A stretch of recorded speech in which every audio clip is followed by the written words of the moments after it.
Untuk membangun sistem informasi yang beretika, ada beberapa hal yang perlu diperhatikan. Salah satunya adalah konsep privacy by design, atau desain yang menghormati privasi dan hak pengguna. Ini adalah pendekatan proaktif yang memastikan privasi pengguna dijaga sejak tahap desain sistem informasi. Beberapa prinsip utama dari privacy by design adalah sebagai berikut.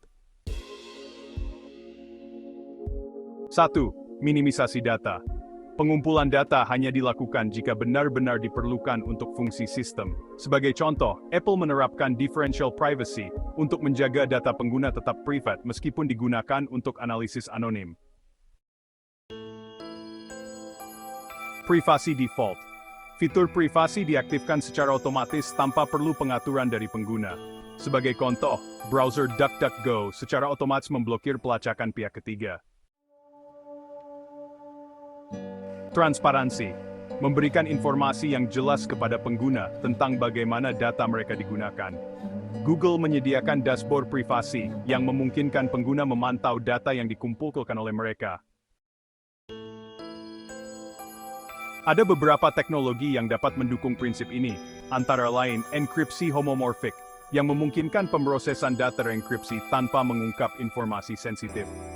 Teknik anonimisasi yang bertujuan menjaga data sensitif tetap anonim, seperti penggunaan pseudonymization dalam data kesehatan. Kepemimpinan teknologi berbasis etika. Integrasi etika dalam teknologi bukan hanya untuk mengikuti hukum dan regulasi, tetapi juga untuk membangun fondasi keberlanjutan jangka panjang dan kepercayaan publik. Berikut adalah beberapa langkah yang bisa dilakukan untuk mengintegrasikan etika dalam bisnis teknologi.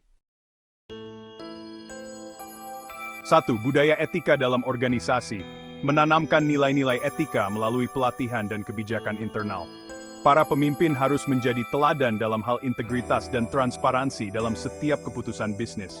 Contohnya, perusahaan dapat menyelenggarakan lokakarya etika dan menerapkan kode etik perusahaan yang wajib dipatuhi oleh semua karyawan. 2. Mendorong akuntabilitas. Membentuk tim etika yang mengawasi setiap proyek teknologi dari perspektif etika. Contohnya, perusahaan bisa memiliki komite etika yang melibatkan berbagai fungsi, seperti pengembangan produk dan kepatuhan hukum. Memprioritaskan dampak sosial dan lingkungan dari produk atau layanan teknologi yang dikembangkan. Program CSR yang berfokus pada pemberdayaan masyarakat dan pelestarian lingkungan bisa menjadi salah satu contohnya. Melibatkan berbagai pemangku kepentingan seperti masyarakat, pemerintah, dan organisasi non-pemerintah dalam pengambilan keputusan teknologi. Contoh implementasi nyata adalah Core Value ISN Indonesia, yaitu berakhlak, yang mencakup nilai-nilai seperti akuntabel, kompeten, harmonis, loyal, adaptif, dan kolaboratif.